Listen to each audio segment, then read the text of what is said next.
Xin chào cả nhà. Video này Hải sẽ trở lại với các bạn với một cái chủ đề là vai trò của vitamin và khoáng chất đối với những người bị tiểu đường.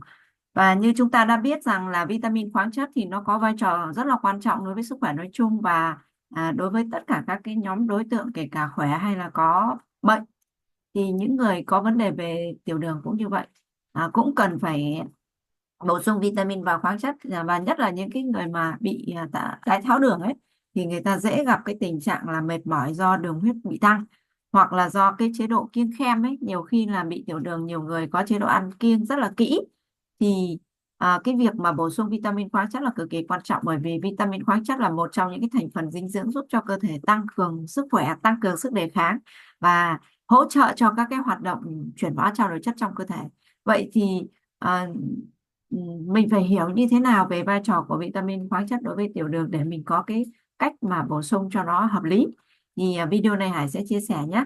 Và ừm, đầu tiên là mình sẽ nói về một cái loại vitamin khoáng chất nó sẽ rất là quan trọng, đấy chính là vitamin A và retinol.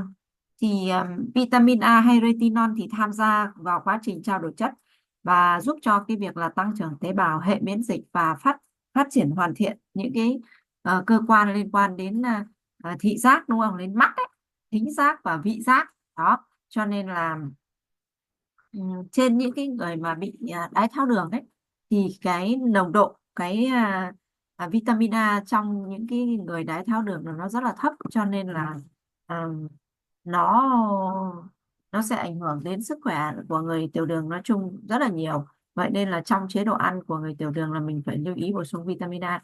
Ngoài ra ấy thì retinol ấy là một trong những cái chất mà tham gia vào quá trình chuyển hóa chất béo ở gan. Cho nên là à, nếu như mà những cái người mà bị tiểu đường ấy thì cái hàm lượng cái chất này nó giảm, cho nên là các cái nó ảnh hưởng đến cái quá trình gọi là đến cái độ nhạy của insulin ấy cả nhà. Đó. Và khi mà cái nồng độ cái retinol này nó quá thấp ấy, thì gan sẽ sản xuất cái gluco rất là nhiều, dẫn đến cái tình trạng là kháng insulin. Và đối với tiểu đường mà kháng insulin thì đấy là một vấn đề. Cho nên là trong chế độ ăn của người tiểu đường thì đặc biệt phải lưu ý đến vitamin A, đúng không? Vitamin A và retinol. Vitamin A thì ví dụ như là có ở trong gan động vật, hoặc là trong các cái loại rau củ quả nó có màu sắc ấy, nhiều màu ấy, ví dụ cà rốt, những cái màu đỏ, màu vàng, màu cam ấy, thì đấy là những cái loại thực phẩm mà cung cấp nhiều vitamin A. Và mình hiểu rằng là nếu như mình không cung cấp đủ vitamin A thì các cái chức năng liên quan đến thị giác và mắt thì nó sẽ kém, đúng không? Và thông thường thì những người bị tiểu đường ấy thì lại hay có những cái biến chứng về mạch máu liên quan đến mắt rất là nhiều. Cho nên là chúng ta cần phải đặc biệt lưu ý cái điều này nhé cả nhà nhé. Thì đấy là đầu tiên là cái nhóm vitamin A, retinol. Và số 2 là vitamin C và E. Thì vitamin C và E là hai chất chống oxy hóa rất là mạnh. Chống oxy hóa có nghĩa là cái khả năng nó chống lại những cái quá trình oxy hóa, chống lại quá trình lão hóa và chống lại các cái gốc tự do trong cơ thể của mình ấy. Thì những cái thực phẩm chứa hai cái vitamin này thì nó chống oxy hóa rất là mạnh, ví dụ như là cà rốt này, rồi các cái loại rau củ quả này, rồi trong ổi nữa, thì rất hàm lượng cái vitamin C cũng rất là nhiều. Và đối với người mà bị đái tháo đường ấy thì mức độ của cái stress là gọi là oxy hóa rất là mạnh, rất là cao. Lượng đường huyết của người ta thường xuyên là bị tăng cao, và khiến cho nhu cầu hai cái vitamin này này nó cũng cao.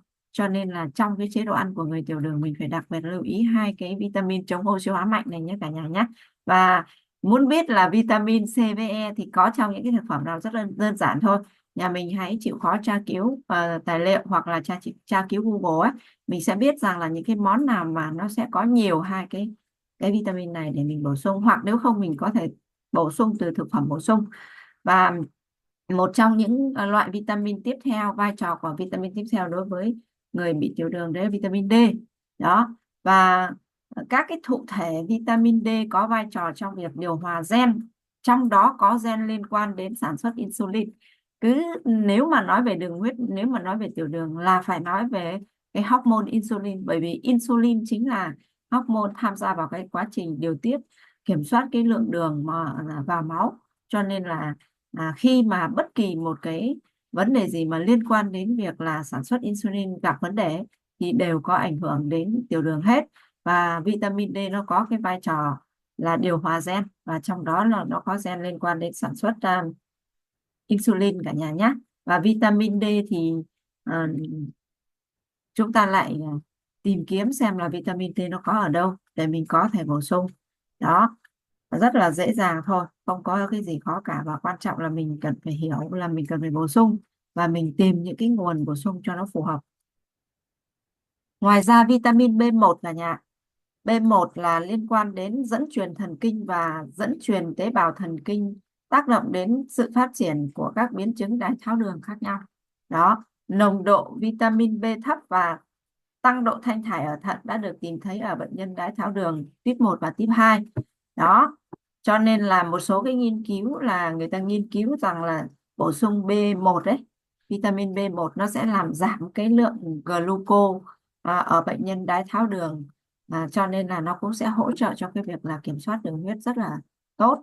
Vậy nên là chúng ta cần phải hiểu là vitamin B1 cũng tham gia vào cái quá trình hỗ trợ cho việc kiểm soát tiểu đường nhé. Và vitamin B1 thì có ở trong các cái loại hạt, các loại ngũ cốc, đúng không ạ? Rất là nhiều.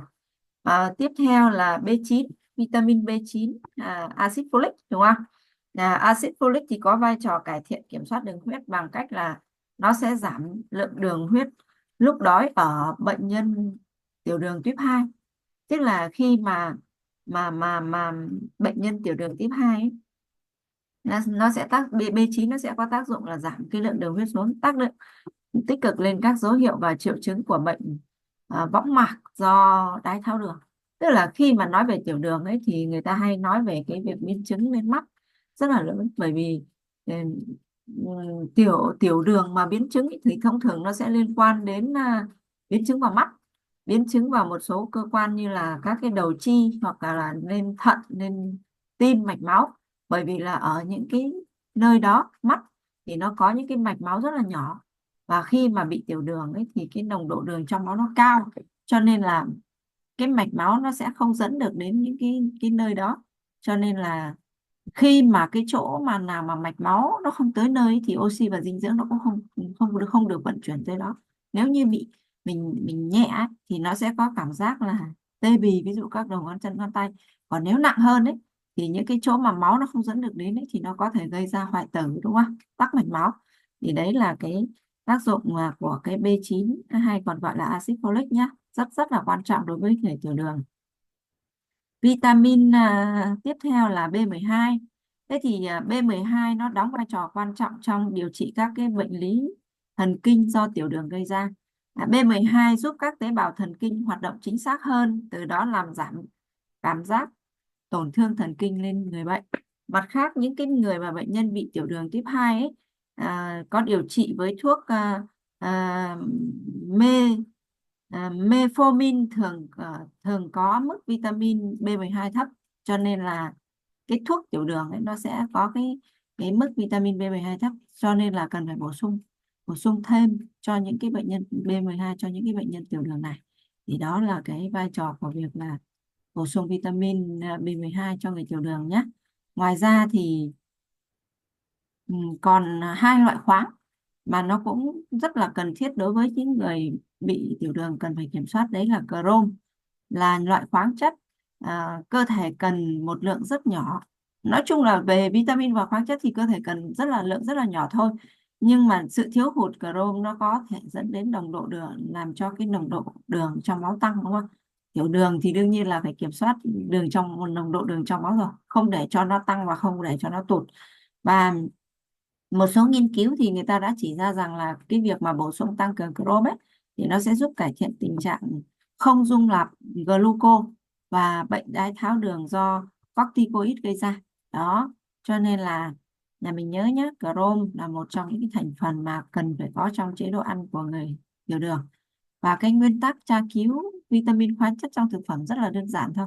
Không biết thì mình cứ lên Google mình sẽ tra cứu cái chất đấy nó có trong những cái loại thực phẩm nào thì để mình bổ sung cho nó tốt.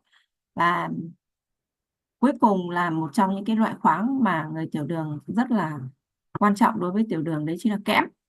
Những cái người mà bị tiểu đường ấy không kiểm soát được cái chỉ số đường huyết sẽ làm tăng cái lượng kẽm mất đi qua đường tiểu. Vậy là khi mà mình tiểu đường mà mình không kiểm soát được đường huyết ổn định ấy, mà nó cứ thường xuyên tăng tột ấy, thì đồng nghĩa với cái việc là lượng kẽm của mình nó sẽ bị mất đi qua nước tiểu rất là nhiều. Đó, cho nên là trên những cái người mà tiểu đường, nhất là những người tiểu đường mà cao tuổi ấy, thì bổ sung kẽm vào nó sẽ hỗ trợ cho cái việc làm liền những cái vết thương, vết loét ấy, trên da nhanh hơn. Đó, và khi mà bị tiểu đường mà mình bị thương ấy thì nó sẽ rất là khó lành, khó liền, cho nên là mình bổ sung kẽm nó sẽ làm hỗ trợ cho cái vết thương ấy nó liền nhanh hơn. Vậy nên là cái người tiểu đường là cần phải bổ sung kẽm nhé. Trong chế độ ăn là phải lưu ý kẽm. Và cái cách mà bổ sung những cái loại vitamin khoáng chất này thì nó có hai nguồn. Nguồn thứ nhất là những cái thực phẩm thông thường, đúng không? Cơm, rau, thịt, quả, hoa quả, trái cây ấy. Nhưng mà ngoài ra thì mình cũng không thể nào mà tính toán được là cái hàm lượng những cái vitamin khoáng chất trong những cái thực phẩm đó mình ăn hàng ngày. Thì có một cái giải pháp nữa là mình có thể sử dụng thêm thực phẩm bổ sung nha cả nhà nhé. Ví dụ như là những cái vitamin hỗn hợp ấy, nó sẽ bổ sung những cái loại vitamin và khoáng chất, thì mình sẽ biết chắc chắn là cái hàm lượng trong những cái loại vitamin khoáng chất đấy, thì nó sẽ dễ dàng hơn, mình đỡ phải tính toán. Thì đấy là cái vai trò của vitamin khoáng chất đối với những người tiểu đường nhé.